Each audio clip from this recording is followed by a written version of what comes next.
I'm Ripley. And this is Comicsplaining. The show where we are back with Thor as promised. The show where Thor's boyfriend is back. Hey now, my boyfriend's back. Is that a song? Yeah. Okay. My boyfriend's back and you're gonna be in trouble. I've never heard it. Okay. Really? Yeah. Alright, well, Thor's boyfriend is back. Yeah, indeed. We're going to start off with Journey into Mystery number 124 from November of 1965.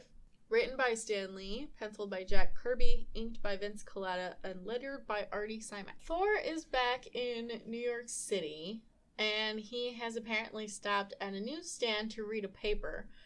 More interesting than that is the fact that this newsstand has Marvel Comics for sale. Yeah, I think that's how comic books used to be sold at newsstands. Not really that so much as that I'm saying that the actual, Marvel Comics are inside the Marvel Universe. We've got a pretty iconic Spider-Man comic here. Which is very meta, in a weird way. Is the implication that there's a Marvel Comics in the universe that creates comic books about public figures? Yes, in fact. Yes, okay. Asked and answered. Thor is reading a newspaper at a newsstand because it caught his eye with an article that's actually on the back page for some reason about the demon. Great. Yeah, but you forgot about that guy. I didn't know Artie Simek went by Sugar Lips. Oh, well, apparently, according to the credit section. I've heard Jack King Kirby, Stan the Man Lee. I don't know about Artie Sugar Lips Simek. Well, Vince the Prince. Vince the Prince. Yeah, so speaking of the demon, I should definitely mention that once again, there's going to be some not flattering depictions of Asian people in this issue. So, let's just deal with that. As Thor's reading this newspaper, slowly a crowd of people begins to advance on him and berate him with questions. One person wants to know if he's going to go fight the demon. Well, a lot of people actually want to know if he's going to go fight the demon. What the fuck is this little girl wearing? I don't know. So this little girl approaches Thor, and she's like, "My daddy was wounded in Vietnam. He's big and strong and nice, just like you, Mr. Thor. Have you ever been in Vietnam?" Yeah, you solved Vietnam, didn't you hear? Yeah, he fixed all the problems in Vietnam. So he talks to this child, and Thor gives us our weekly dose of American nationalism, and then he's off. But actually, when he's about to take off, he's telling everyone to stand back so that he can swing his hammer around and fly away, but a police officer comes up to him and says he can't do that on the street without a permit. Why does that count as a demonstration? I don't know. But the cop insists that it is, and says that Thor needs a license to do it. Where the fuck? What kind of license, and where, and why, and how? I don't know, but this cop isn't having any of it, which, He woke up on the wrong side of the bed. Yeah, but he's Thor, though. No, I mean the cop. I know. What I'm saying is, how's a cop gonna fucking tell Thor that he can't? Because Thor just listens to people tell him what to do, whether or not they have any ability to stop him from doing things. It's true, he does, because he's a good boy. Thor decides if he can't take off from the street, he has to take off from the top of a building. So he goes into the building that's right next to him, and he passes by a bunch of people who stare and gawk, and then he gets in the elevator full of people, and he rides it all the way to the top. This page and the previous page, actually, I find really fun because it's showing kind of how the citizens of New York react to Thor. It's that thing I like. What is it actually like to live in the Marvel Universe? What's it like when you're at the bank and Thor comes in and gets in your elevator? Because a cop told him he can't start flying from the street. That's the kind of shit I love. Mm-hmm. Now that he's on the roof, no destination in the world can be denied him. That's true, in fact. So now that he's on the roof, he can take off. And he does, and he's very determined about it. But he's not actually going very far.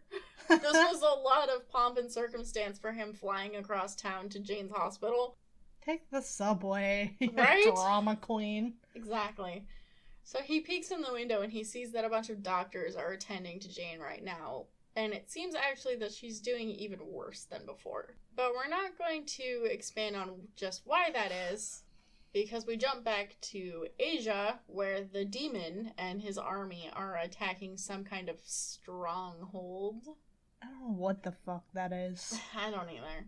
They've picked up some kind of artillery somewhere. I guess what the demon is doing is just, like, marching across Asia, conquering people and adding the conquered people to his army, and then going on to conquer more people.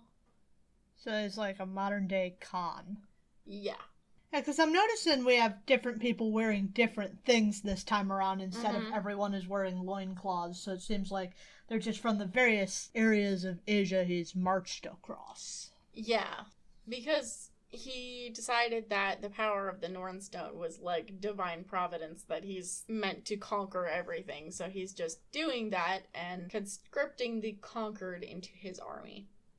And it's honestly going pretty well for him because he has magic. They're attacking this stronghold, whatever it is. It looks like these guys might be Middle Eastern of some description because they're wearing, I mean, they could be from, like, they're like South Asian, maybe. Pakistan or something. Yeah, South Asian.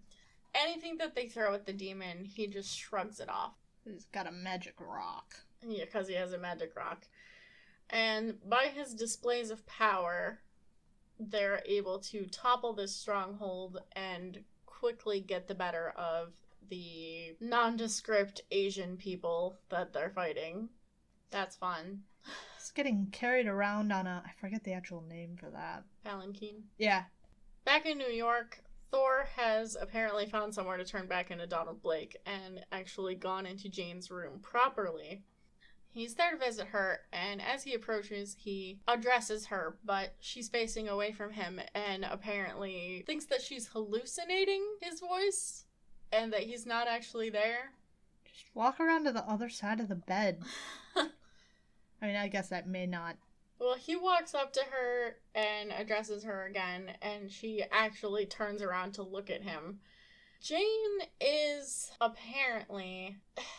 Dawn says that she's suffering from a fit of depression because of him. That's not how it reads to me, but yeah. No, it reads to me like she has PTSD. Yes, exactly. She's freaking out. She's been spirited away by a fucking Harris Hobbs and locked in a fucking apartment for a month. Yeah, specifically to, like, entrap Dawn. Yeah. So, she's definitely got PTSD, and part of her trauma is that she just hates that Dawn keeps leaving her. Like, you know, he leaves for days or weeks or even months at a time without telling her where he's going. And even though he's told her that he loves her, he hasn't demonstrated it much. He hasn't demonstrated it much, and she knows that he's keeping a secret, which he admits that he is. She's just being driven deeper and deeper into her trauma reaction and her hysteria. So he's kind of at a loss for what to do. And then he decides to do what he should have done a long time ago. Yeah. In order to explain to Jane what's going on and calm her fears, he strikes his cane on the ground and turns into Thor before her very eyes. And this time, she does see him. And it actually happens. Wow. Will this last? Would that be spoiling things? Yeah. God damn it, Stan! Okay? Okay. So, that's great. I mean, it is like, this is kind of just happening out of the blue without any pomp or circumstance. But that makes it feel more sincere. It does. Well, because every time that they put on, like, the cover or the splash page that Donald Blake finally reveals his identity to Jane, you know it's not gonna happen. Similar to last issue. Professor X is dead. It's not a hoax. It's not a... It's not a lie. It's like, yeah, okay. Sure, totally. We'll see about that, Roy. Same thing here. I don't know. I think this is really sweet. It is. It's very sweet.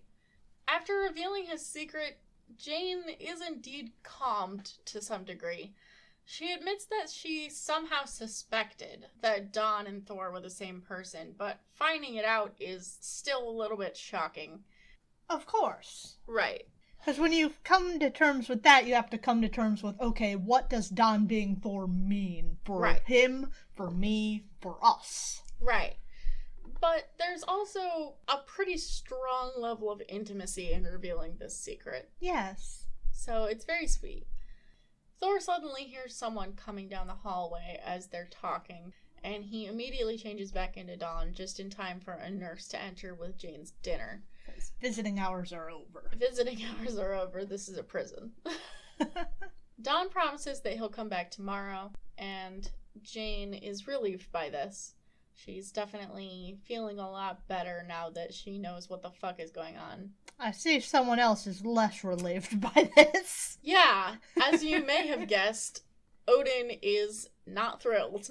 Odad is pissed. He is extremely pissed. Oh god, what is he wearing? What is he ever wearing? This happens every time we flick to him, and I'm like, what the fuck? What are those? Yeah, truly.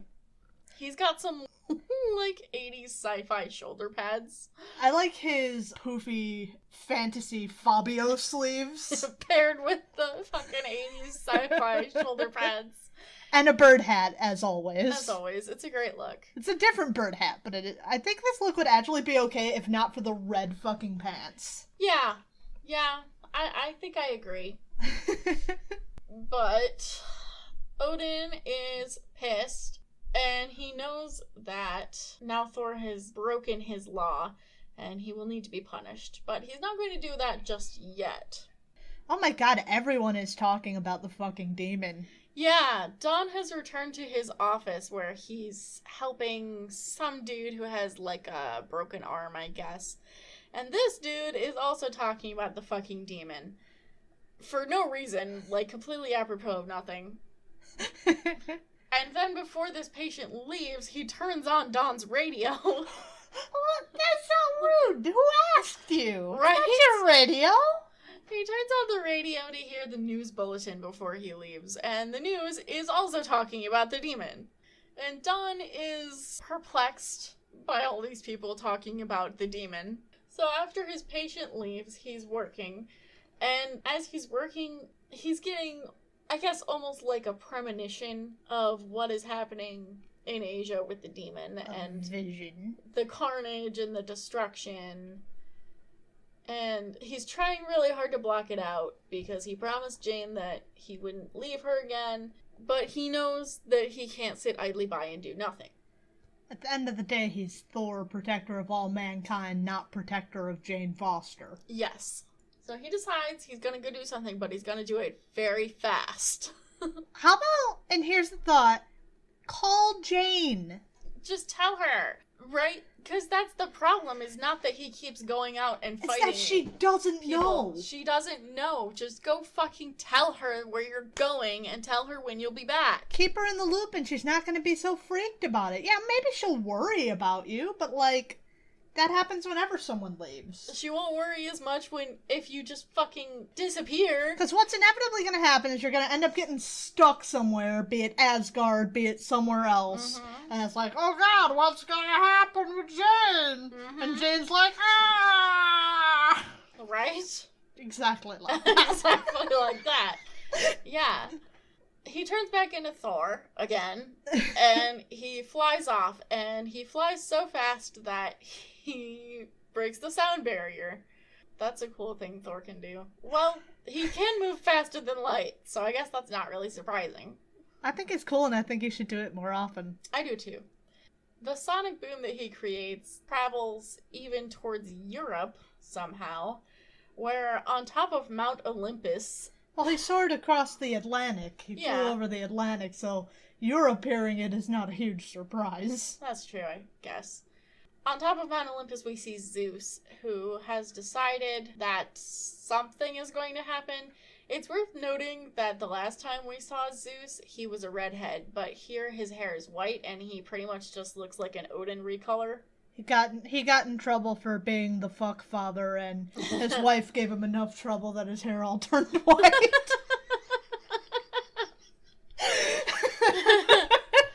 Yeah. Zeus goes off to find Hercules, who is fighting with Atlas, apparently. I didn't know Atlas was done holding up the planet yet.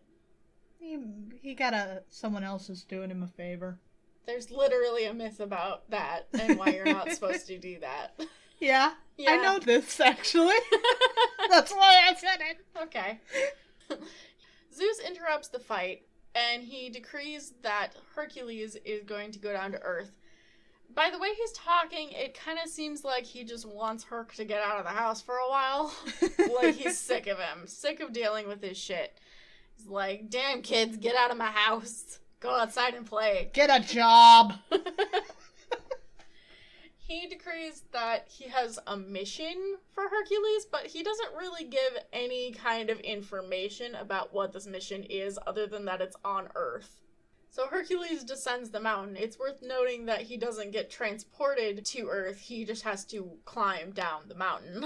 Which, like, I guess fair. Mount Olympus is literally just a mountain. But okay. Wow, these guys have turbans and loincloths. They sure do. Back with the demon and his army, they're attacking another city. Yep. Because that's just what he's doing. Holy shit. And as he's calling out to the city, demanding that they surrender, Thor, from inside the walls, thunders an answer. Surrender to a tyrant? Never! And it fucking breaks down the door in the face of the goddamn demon. Oh yeah, and then advances on him, and they're gonna duke it out, but not yet, because we have to go to Tales of Asgard. Okay. Oh. So, there's a lot of words on this page. Yeah, my eyes won't focus on any of them. Yeah, well, because they're mostly meaningless. From the giant stone hive of Threeham to the noble Odin ship of Thor. What? The fuck does that mean? The Odin ship of Thor? The ship that they're on is apparently called the Odin ship. Okay, that makes sense. Yes. Is a long and dangerous distance, but not to the flying trolls of Queen Ula, as she sends her limitless legion to attack the lonely ship, which her winged scouts have sighted. Okay. So these guys apparently are some variety of trolls who are like bug-like, and their queen has sent them out to attack the ship that Thor is on. I don't know why. Oh. And Queen Ula has quite a look.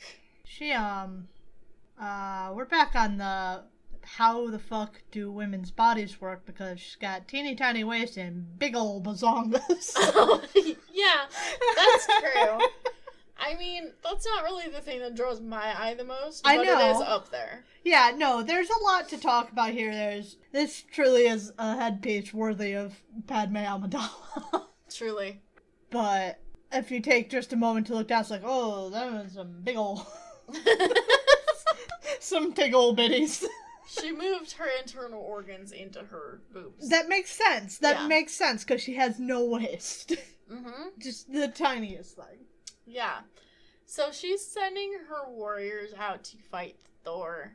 We don't really know why yet. But back on the Odin ship, Thor is pulling Baldur down from the helm. He's apparently falling into some kind of coma. He's collapsed. He fucking wailed on his sax so fucking hard that he has now gone into a jazz coma. Yeah, pretty much. So Thor pulls him down and brings him down with everyone else, where the Warriors 3 start administering to him. Hogun apparently has some kind of... He calls it the elixir of recovery. So Hogun is the keeper of the healing potions for some reason. It's whiskey. Come on, it's whiskey. Fandral is also there. He's apparently been injured and doesn't have a shirt anymore. And his arm is in a sling. Volstagg is now the keeper of the horn. Yes, Volstagg has been given the sax. The righteous sax. And And as Hogun is administering the elixir of recovery to Balder, Balder comes to after a moment, and everyone is very relieved to see that he's not dead. But elsewhere on the ship, where I don't really know, because it seems like they're not understanding the space that they've created here, because this is a Viking longship. It doesn't really have, like, different below decks areas. Yeah. But somewhere else on the ship, Loki and his cronies are meeting up for a evil strategy session. And the third guy that Loki has employed, who doesn't have a name, and we've never seen so far, declares that he's going to go spy on Thor. But otherwise, they don't really have much to say, other than that they're gonna take down Thor somehow. Kind of get the impression that Loki finds this trip as the perfect time to get rid of Thor somehow. I mean, I guess they're away from Asgard, Odin isn't there, so I guess in that way it is, but, like, Thor is still surrounded by friends, faithful friends and warriors, so maybe not the best plan. This story truly is just endless vamping. It really is. Back with everyone else, Volstagg decides that he's gonna toot the horn in celebration. But even though he's blowing on it as hard as he can, it's not really making any noise. But he hears a sound behind him, which he's confused by, until the other warriors start drawing their weapons. And he's like, what the fuck? I didn't do that bad! I wasn't that bad. But actually behind him comes the flying trolls of Threeheim, whatever. Those dudes. Yeah. So we're going to pick that up next issue. Alright. Moving on to Journey into Mystery number 125, from December of 1965, written by Stan Lee, penciled by Jack Kirby, inked by Vince Colletta, and lettered by Artie Simek. Now, I couldn't help but notice when I was pulling up the comics for today that this is our last issue of Journey into Mystery. Yeah, it is. Isn't that exciting? A little bit. Remember when we first started and you were asking me how many issues do we have to go until we get into the proper Thor title? I do recall. This is how many. Alright. So after this we're going to be moving into just Thor? Yeah. Okay. But the numbering is going to continue. Alright. We resume where Thor is finally facing off with the demon. It's interesting to note that last issue they declared that they were going to go at each other hand to hand, and Thor put his hammer away. But in the beginning of this issue, Thor is attacking the demon with his hammer, so a little bit of an inconsistency there. But we're not going to let it stop us. The demon, who up to this point has been pretty much unmatched anywhere that he went, is finding himself a little hard-pressed dealing with Thor, and he's not taking this very well. He orders his army to turn some kind of artillery weapon on Thor, which Thor recognizes for some reason and realizes that it's not regular artillery, but it has rocket shells in it. I don't understand his assertion that they don't understand what it is, because haven't they been using it? Yeah, they have been using it. Thor says something slightly troubling here. He says, "Back, you rampaging savage. Back before the imperial fury of mighty Thor. It's not great, though he may be just making a jump to a conclusion based off the fact that the man's running around in a fucking loincloth. Yeah, I mean, the imperialism also not great, but there's something to say about Asgard and imperialism. Yeah. I mean, Thor Ragnarok. That's mostly been said. But yeah. Yeah, but still. So, Thor's assertion that they don't know what this thing is probably kind of tied in with that. Yeah, which is not fantastic, so thanks, Stan. But Thor decides he needs to get rid of that thing before they can fire it. But somewhere else, across the world, Herc is sleeping off a hangover or something. Yeah, Herc is on Earth now. He's in America, and he's just kind of sleeping in some random field. Okay, wait, what? So he went down Mount Olympus and ended up in America? I guess. I don't know what to tell you. Yeah, alright. So he's in California, it looks like. It does seem that way, doesn't it? He's sleeping it off in a field when he hears some kind of siren or alarm going off, and he looks over a nearby ridge to see that a huge sequoia has fallen down on a train track, which has stopped a train, like, just before running into it. And these conductors are trying to figure out what to do about this. Hercules doesn't really care about the situation. He also doesn't understand that it's a train, because at this point, the Olympians haven't had contact with Earth in, like, thousands of years. The only thing Hercules cares about is that these dudes disturbed his nap. So he goes down, he's gonna deal with this situation, because he realizes that the sooner their problem goes away, the sooner they go away. There's just this weird thing between a couple of the dudes who are trying to from the train, trying to deal with this situation. It's like, and I totally misread it. It's like, Willie, come in, pinch me. I gotta be dreaming. If you are, we must both belong to the same Dream of the Month club. And I thought the one guy was like, wow, what a hunk. I mean, it's Hercules, though, so would that be wrong? No. I don't think that's a wrong interpretation.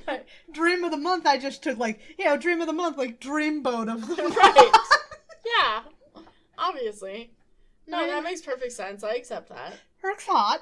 Yeah. Herc, of course, is able to effortlessly lift the tree out of the way. And the engineers are wondering what he's going to do with it after that, to which the answer is he's going to hurl it like a javelin. Of course he was going to throw it. Of course. Like, what else was he gonna do? Fucking gnaw on it like a beaver? With the tree now out of the way, he turns to the train and says, "Do I also need to remove this?" And the conductors are like, "Please don't." They say something about... Fucking face. It's a really bad face. They say something about they're already behind schedule and they need to get going. And Herc asks them, "Where are you going?" And they say, "To the city." And he says, "There are cities in this strange mad world of yours." Excellent! Herc, you've been to Earth. You're from Earth. There were cities whenever you were down here last. Why would there not be cities anymore? It kills me. He's from Earth. He was given godhood because Zeus is his father. The fuck father.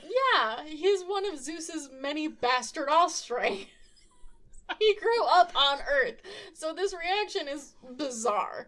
But he decides that he's going to hop a ride with this train to get to the city that they're going to. He loves cities, and he loves there's people there, and there's parties there. Mostly the parties he is excited about. Oh yeah, absolutely. He's a party dude, 100%, and he makes a really bad face. And so you might be wondering, with this non sequitur out of the way, what the fuck is Thor up to? Yeah, you might be wondering that. Well, what Thor is doing is he's throwing his hammer straight into the barrel of the rocket gun, whatever it is. Rocket launcher, I suppose. There's a rocket cannon, said? Yeah, I don't know. They didn't say what it was, but I guess it's a cannon that shoots rockets, so rocket cannon is feasible. Accurate enough. Yeah. He throws his hammer straight down the barrel, which causes it to backfire and explode, so great job. Definitely avoided the damage of the rocket going off. Fantastic work. He's able to recover immediately, but the demon was not so lucky. He's been stunned in the blast, although he's still alive. So Thor is able to just walk up and take the Nornstone from around his neck, and, well, that's the end of the demon. Given all the fucking pomp and circumstance that was given to the buildup of the goddamn demon, that was sure pretty fucking easy. Yeah, it was very anticlimactic. Now with the missing Nornstone in hand, Thor decides that before he can return to his beloved, he needs to go to Asgard and put the Nornstone where it goes. He takes off to the Bifrost and travels through the city to Odin's throne room, where he presents the missing Nornstone, and Odin is being somewhat brief, maybe a bit brusque. Brusque, indeed. And Thor says, well, if you're not in a mind to talk, then I guess I'll just leave. And Odin's like, nah, no you won't. Thor realizes, of course, that Odin knows about what he did, because of course he does. This is a ridiculous outfit. I've managed to not say anything about it, but, like... Yeah. This fucking fur hoodie covered by armor is a lot. Yeah, and he's got a new hat on, of course. He has a new hat every time we turn around. It's like a clip of a movie. Oh, God. What was it? I think there was a scary movie, actually, where there was, like, a cop in one scene where every time it cut away, her hat got bigger. Yeah, there was. It's like that, but in comic books. Odin's wardrobe must truly be something to behold. Yeah, he never wears the same thing twice, so I feel like he just gets a new outfit made every day. What the fuck is Balder wearing? What is that hat? Great question. Everybody just gets Odin's hand-me-down hats. Yeah, true. Odin brings Balder into the room, and Balder's happy to see Thor, but before they can really reunite with each other, Odin orders Balder to draw his blade and smite Thor. And Balder's like, like, I don't know what's going on here. So Odin determines that Thor must endure the ritual of steel, and if he survives, then he will never set foot upon the planet Earth. So I guess the theory here is that the ritual of steel is that all of these guys are going to attack Thor, and if he manages to deal with all of them, then he only gets punished and doesn't die. But if he dies, he dies. If he dies, he dies. People die when they're killed. So all of these warriors rush in at the behest of Odin and start attacking Thor. Baldur does not, because he loves Thor, and he wouldn't do that. That's a face. Yeah, it is. Thor is not really having a hard time with this, as we're not very surprised, because I'm pretty sure he's single-handedly dealt with every single warrior in Asgard before. Meanwhile, Hercules is having a great time. He's somehow arrived in New York, even though he was in Florida before. He was in California. California? Either way. He just ran. He's got them big old muscles. Well, he took the train. Oh, that's right.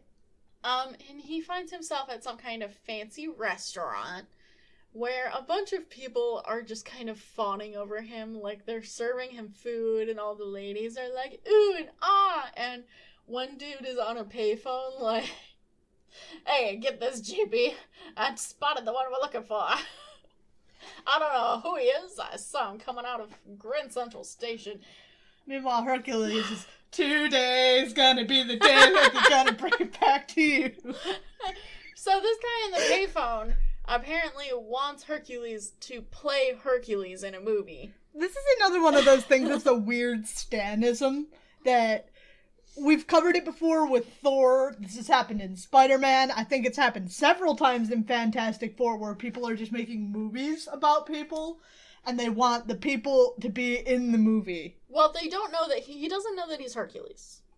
Right. None of them know that he's Hercules. I still think it fits in the weird Stan in the movies thing. It does. So none of them know that he's Hercules. He's just like this big, handsome, buff dude who's like really charismatic, has a loud, booming voice. So this agent is like calling his guy because he's like, we're making this Hercules movie and I just found the perfect dude to star in it. Anyway, here's Wonderwall. Anyway, Hercules grabs a guitar from the live band and starts playing it for the lady friends that he's made. But just as he's doing that, a bunch of armed gunmen come in and start robbing this restaurant. It does seem to be like a fine dining place, so I guess it kind of makes sense that they're like stealing money from the patrons. So this bandolier counts as a shirt? Yes. Yeah, as he's proven many, many times. Hercules doesn't take kindly to this and smashes them with his guitar. And he says, "Begone, thought." One of the guys turns his gun on Hercules, and it doesn't really do much. I don't even think he knows what's going on. He's just like, what the fuck? He's just like, these dudes are attacking me. Yeah. And that's unforgivable. So he throws that guy through a window. And then out on the street, the last guy in the getaway car takes a couple pot shots at Hercules, too. As he's driving away, 'cause he's like, I don't think so. Yeah, he's like, I'm not dealing with this. I'm just the driver. So Hercules rips up a lamppost and, again, hurls it like a javelin, taking out the fucking wheels of the car out from under it. So he's pretty handily dealt with this situation. Apparently this is happening, like, across the street from the hospital where Jane has been staying, and she's getting ready to check out just as all of this hubbub is happening on the street, and she thinks to herself, no one could possibly be doing this except for Thor. The feats of strength are very much like him. Yeah. Yeah. So she runs out there because she's happy to see Thor, but as she approaches, she sees it's not Thor. It's some other dude who's kind of weirdly similar to Thor, but not Thor. And as she's approaching, Hercules also notices her, and he notices, I guess, the look in her eyes that she was hoping to see her beloved, and he mistakes this as some kind of kindling between them. Yeah. Yeah, so he decides that he's going to take her out, and he's studiously ignoring this Hollywood agent who wants him to be in a movie. And in fact, throws him in the trash as he passes by. Pulled and brash, more like belongs in the trash. Yeah, indeed. Anyway, back to the titular character. Thor is, once again, single-handedly fighting his way through all of Asgard. He's ready to go fight Heimdall so we can go back. He is, in fact. He approaches the Bifrost and starts fighting Heimdall. Skies out, thighs out. Yes, indeed, as always. Heimdall apparently has a sword made of Uru with equal power to Mjolnir. But despite this, Thor is able to defeat Heimdall by basically smacking his helmet so hard that his ears ring. It's the power of love, baby. Because Heimdall has extremely powerful hearing, so, you know, if you fucking ring his gong, it's gonna stun him a little harder than most people. Back in the throne room, Baldur is surrendering his sword to Odin for failing to comply with his wishes. Because Baldur's just the best. He's too good. Yeah, he's too good for this world. Too pure. Perfect cinnamon roll. God, this is just a show of old memes, this fucking podcast. It really is. Showing our fucking age. Our internet age, which is like 1,000,000 years old. All your base are belong to us, am I right, fellow kids? That's an ancient fucking meme. Yes. But Odin isn't ready to accept Baldur's resignation just yet. He's maybe feeling a little bit of regret about how this is all shaken down. I may have overreacted a spot. Because this is what Odin does, is he reacts very harshly in the moment, out of anger, and then a couple minutes later he calms down and he's like, maybe this was an overreaction, and it's like, it's too late now. You sentenced him to death. You fucking dramatic bitch. Could you calm yourself for 2 seconds? No, he can't. Indeed. He turns his eyes to Thor on Earth, who is arriving at the hospital where Jane has been, and he sees a crowd out front, and he thinks maybe Jane is in danger, but as he touches down, he realizes that's not the case. And in fact, in a soda parlor nearby, he spots Jane sitting with Hercules, and he marches right up to them, feeling a little bit angry. And she's like, why the fuck didn't you tell me? She's like, why did you leave me again without saying anything? Duh! And she's like, I can't deal with this. I'm done with that. I never know if you're going to come back or when. That's reasonable and predictable. But Thor is cutting in between Hercules and Jane, and Hercules obviously isn't going to stand for that. So he stands up to talk to Thor, and actually, before anything, he says, "Greetings, God of Thunder. I knew we would one day meet again." Because, they're fated battle bros. And Thor just, pushes him away, bumps him in the party tit. Yeah. Yeah, Thor's like, "Excuse me, I'm talking to my girlfriend." And Hercules is like, "No! She's my girlfriend!" She's my girlfriend! And punches him. And now they're going to fight over Jane. In the next issue. Stupid bitches. Stupid bitches. They're so dumb. I love them. I know. I love Hercules so much. Yeah, he's pretty fantastic. He's just He's just rolling on from a party to another one, acting on every impulse that comes across his little brain. such a fucking frat, bro. I love him. Okay, let's go to Tales of Asgard. Oh! Oh, Jesus Christ! Volstagg not looking so great. Baldur, your eyes! Only one coming off looking too good on this is Loki. Yeah. Loki looks good. Thor looks fine. He's a little cross-eyed. Well, lazy-eyed, I think. But, Oof. As a whole. yeah. The warriors on the ship are getting ready to deal with these flying trolls.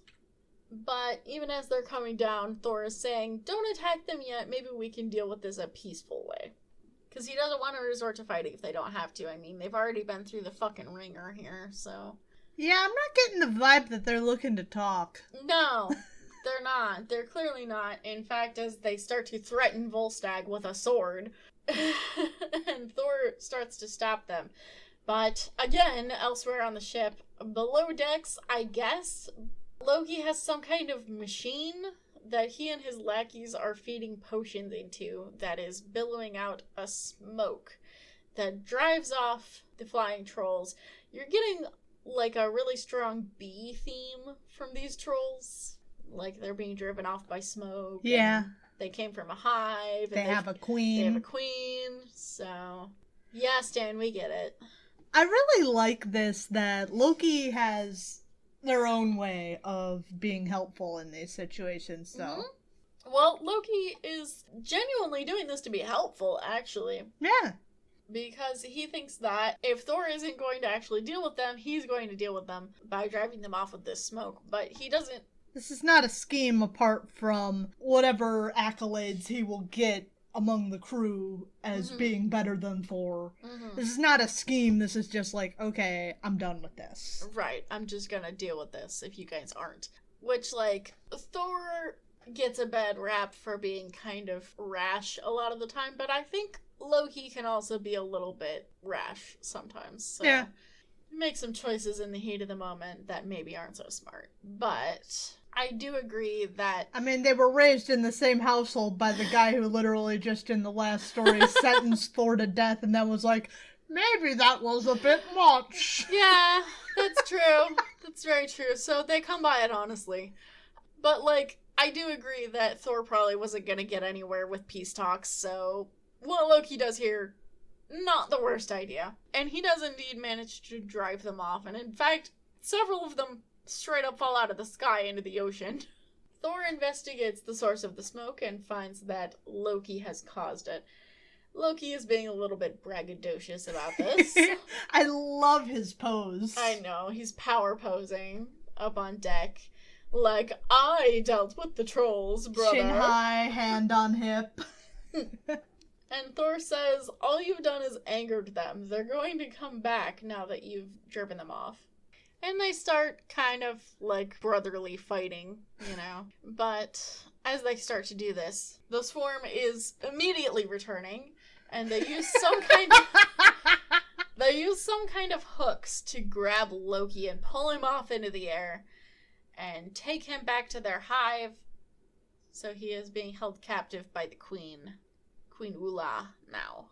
And Thor says that whosoever attacks one of them attacks all of them. He has to go rescue Loki. And we're going to do that in the next issue. Alright. Moving on to the first of the official Thor title. The Mighty Thor. The Mighty Thor. Very exciting. Thor number 126, because as I said, we're continuing the same numbers. So it's 126 from January of 1966. We're in a new year. It's a new title. This is all very exciting. Written by Stan Lee, penciled by Jack Kirby, inked by Vince Colletta, and lettered by Artie Simek. So, same team. All right. New year, new me. New year, new me. But we're continuing the story from last time. Thor and Hercules start fighting in this soda shop. They're just... Literally, they are fight on sight. There's... Trying to disentangle who is where is kind of hard. Yeah. It's not a great page. No, it's not. They're also crashing through some stuff, and there's lots of debris in the way. And they're tangled up, kind of. Thor has a weird face. Thor has a terrible face. Yeah. I feel like we've had stories that have started whom the gods would destroy before. Oh, yeah. A lot of these Thor comics tend to repeat titles a lot of the time. Like, there's at least 5 different comics titled Ragnarok and Roll. Like, I promise. I entirely believe you. I mean, it's a good title. Is it worth using 5 times? I don't think so, but... Well, they start fighting. Thor has his hammer, and Hercules has his club, but Hercules' club isn't really on par with Mjolnir. The two of them, physically, are about equals, but their weapons are not. Yeah. So Thor has the upper hand in that regard. This poor store and owner's like, does my insurance cover damage by immortals? Which, like, arguably this is an act of God. Yes.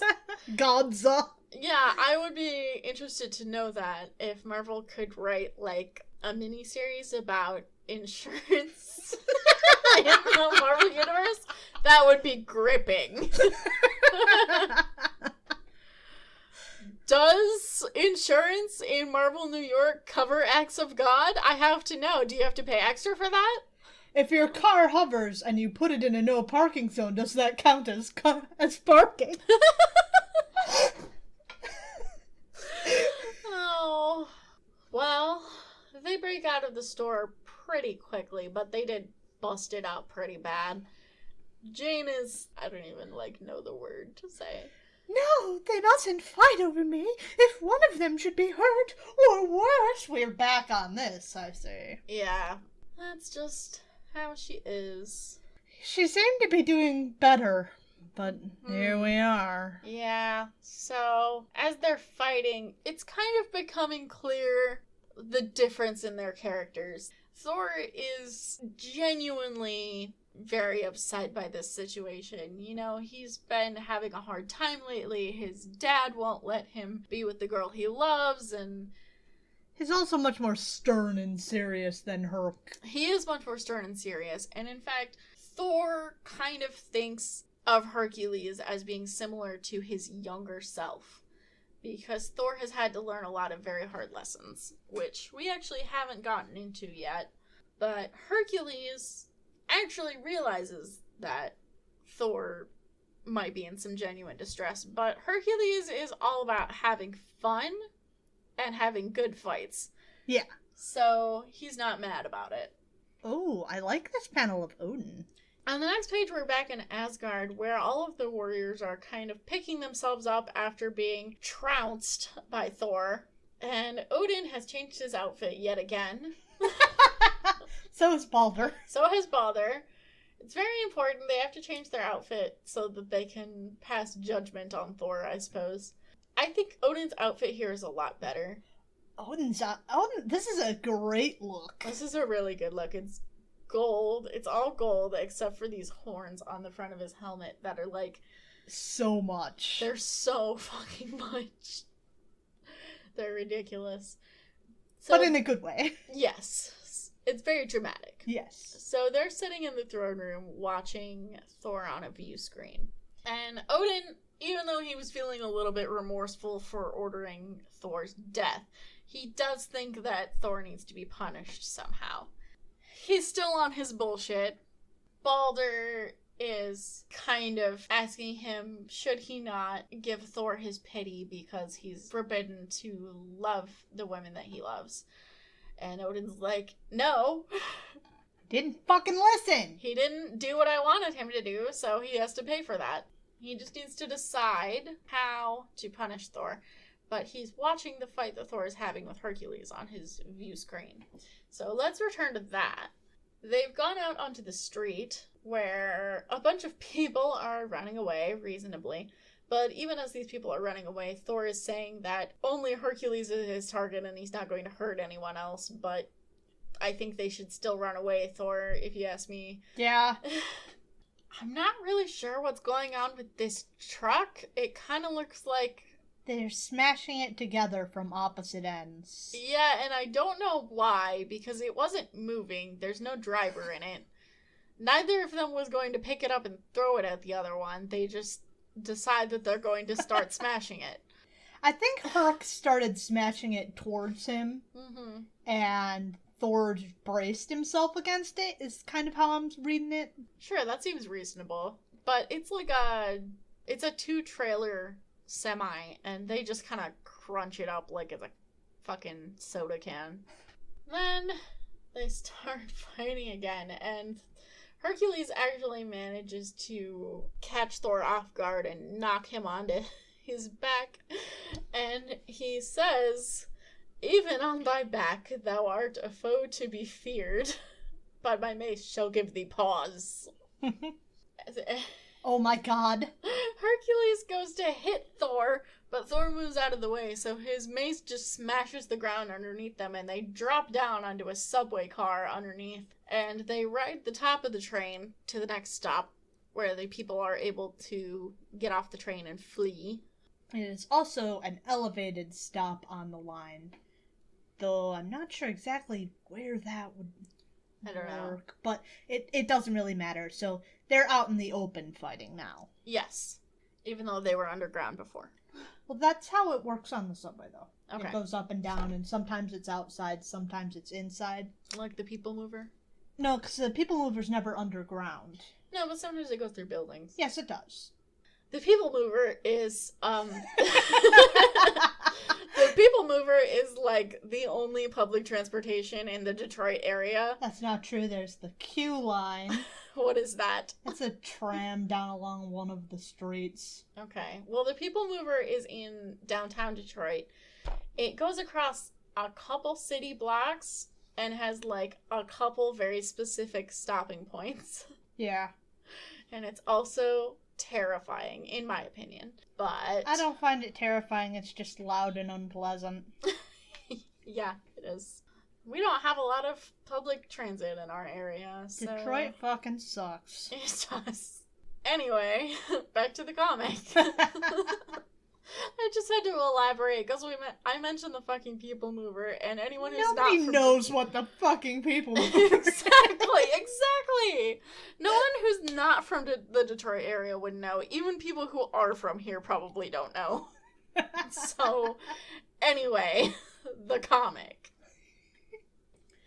Thor thinks to himself at some point that if he mustered all of his strength, he could probably end this fight. But he can't quite bring himself to do that to Hercules. Yeah. They like each other. Even though they fight, they like each other. They're fight bros. They are. So they continue fighting and eventually make their way to the site of a building that's being demolished, which there's no one there working on it right now, thankfully. So Hercules tells Thor, "Oh, I love this. Your hunger for battle is a disease, and the hammer of Thor shall supply thy cure." That's a good line. There are a lot of good lines in this fight. There really are, honestly. So Hercules tells Thor that they'll fight here because there's no one nearby that can get hurt, because he knows that Thor was holding back for fear of hurting the mortals.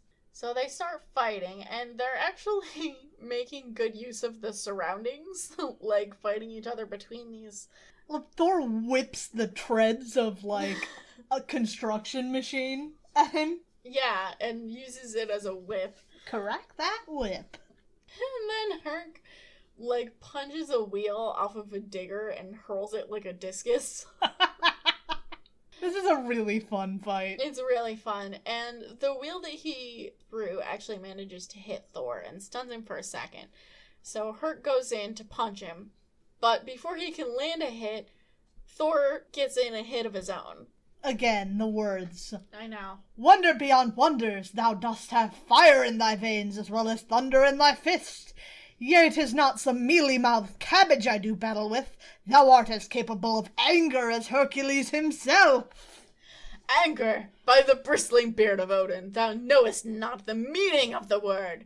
Not all the fury in the heavens, not all the savagery on earth, can equal the senses-shattering cyclone of rage which is Thor when seized by a pounding paroxysm of wrath. I just love it.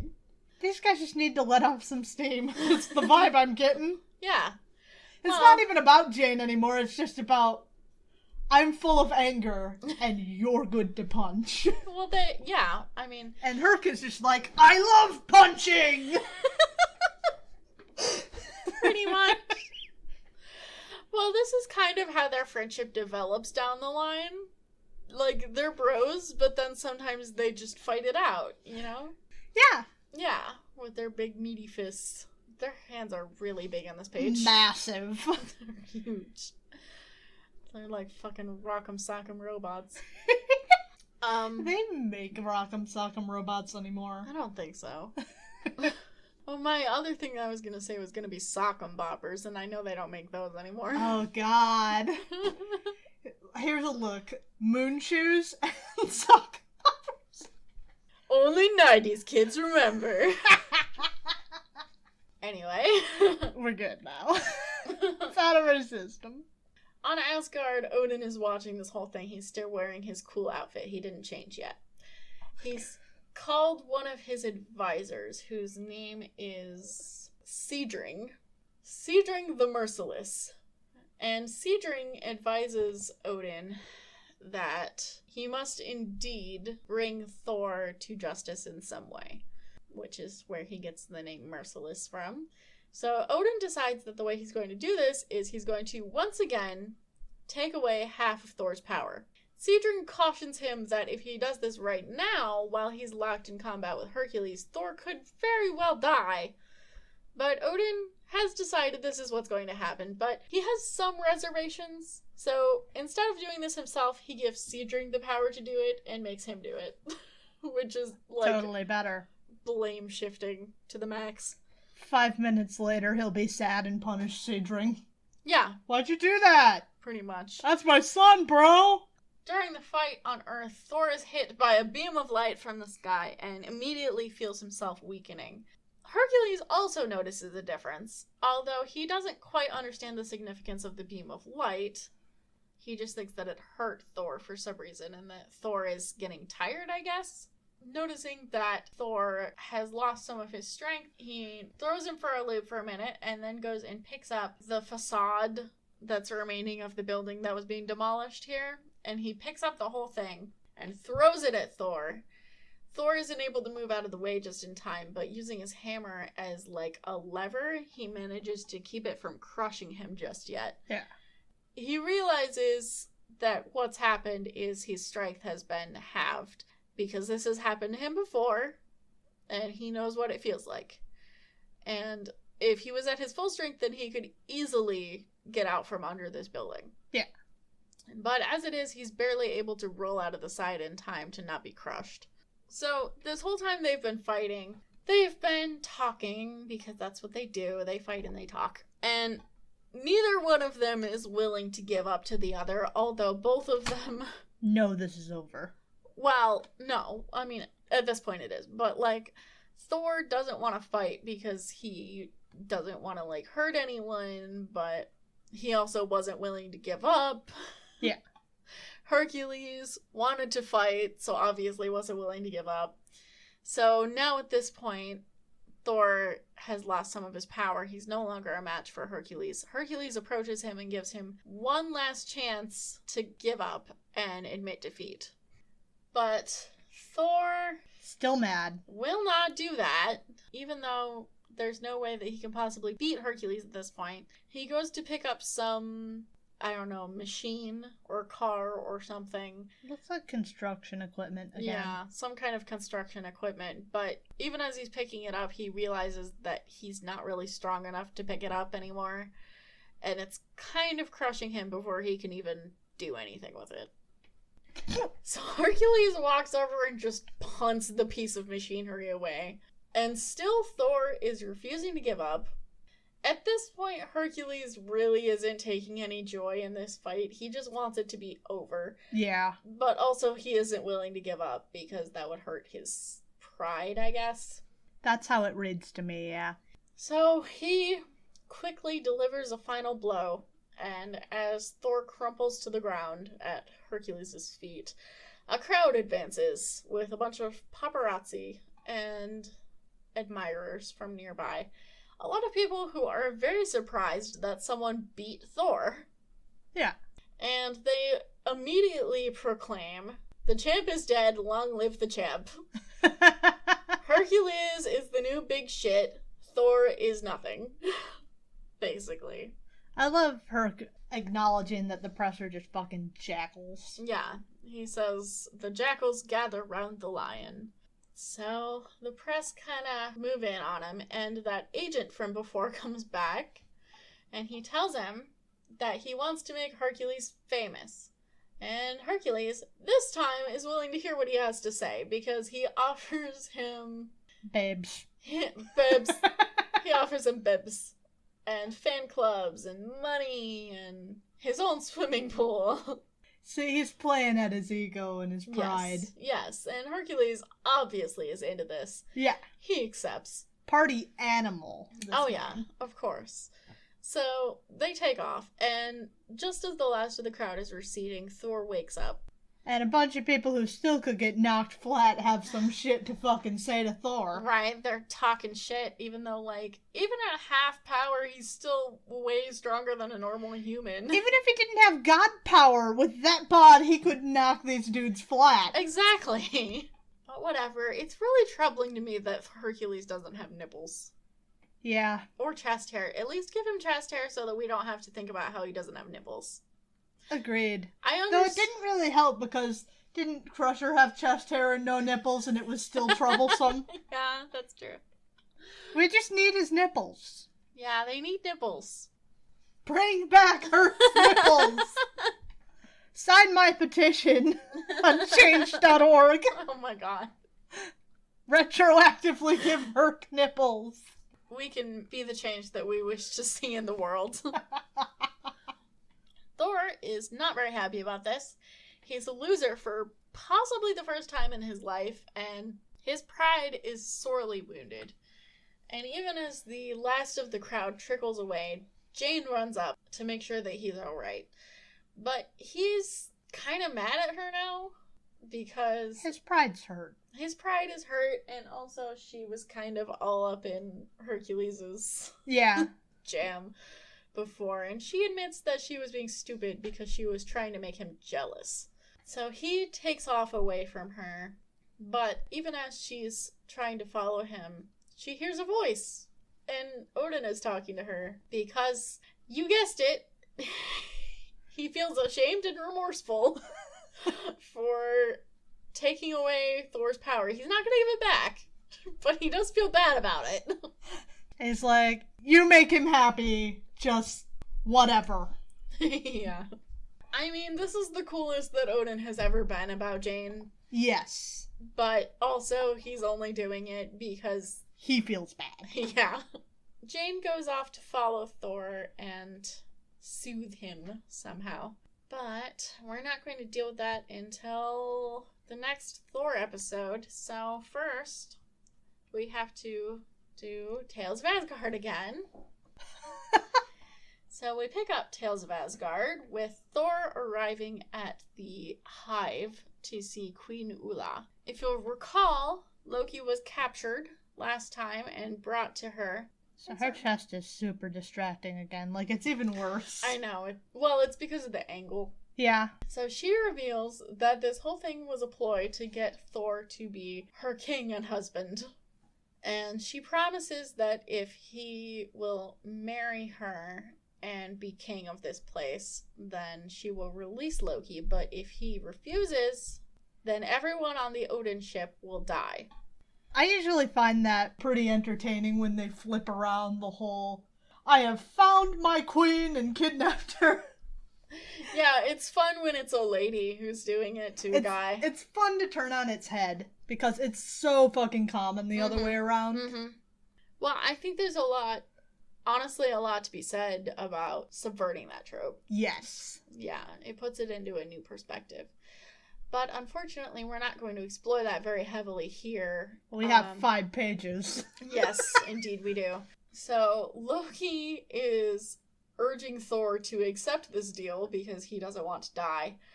And I'm sure this has nothing to do with the fact that that would make him higher up on the totem pole. Right.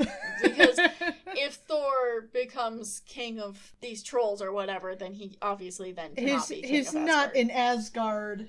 He's not... Right. Being a pain in his ass. And then Loki would become the heir apparent, so, win-win situation for Loki. But, even as Loki is making this plea, suddenly there's a burst of anti-energy. What? That's what it says, anti-energy. What the fuck is that? I don't know what that is. I think that would be lethargy, maybe. I don't know. It depends on which way we're approaching this from. Yeah, I don't know. But apparently it's some kind of force that knocks out everyone except for Thor and Loki.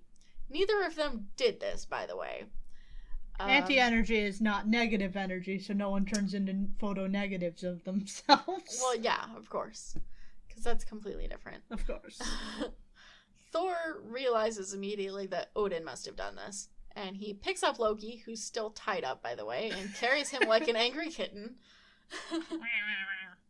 And back on the ship, Volstagg isn't looking so hot, but he's ordering the rest of the warriors to row the ship as fast as they can to go rescue Thor.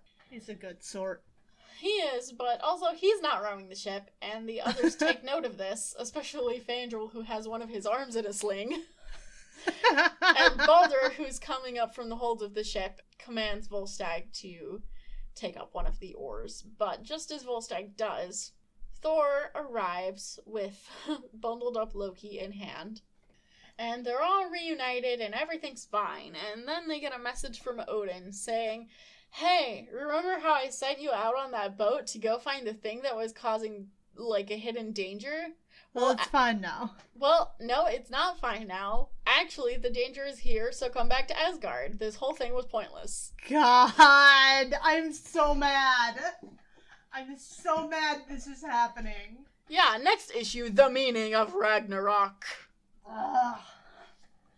Does that mean we go through the encyclopedia entry for Ragnarok? Maybe. Alright. So what do you think of these issues? Let's see. Let's start with the demon. What do you think of the demon? The demon, he's stupid? Yeah? The problem is with all of these, I have to disentangle the shit I don't like from every book that has Hercules in it. Every panel of Hercules is golden. Okay, well, why don't you rate the parts with Hercules and the parts that don't have Hercules? Parts with Hercules, 4 out of 5. Okay. Not Hercules parts. 2 out of 5. Okay, that's fair. For an average of 3 out of 5, I guess these are all readable issues. I just wish the demon weren't here. If you got rid of the demon part and had it all Hercules stuff, that would be... very enjoyable. Yes, extremely. What about you? What are you thinking? Yeah, I think I'd agree. 3 out of 5 for all 3 of these issues. God, I love Hercules. Hercules is pretty great. I always love interactions between Hercules and Thor. They're great. Fight boyfriends. They really are. Well, I think that's what we've got this week then. If any of you have any questions for us, at this point in time, this is where we would answer any fan questions or any emails or Twitter mentions or any nonsense that you want to send our way. This is where we would usually address that. We haven't received anything, so we're just going to close out the show for this week. If you want to get questions for us for next episode, you can shoot them over to comicsplaining@gmail.com. Or you can talk to us over on Twitter, Tumblr, or Facebook. We're Comicsplaining in all of those locations.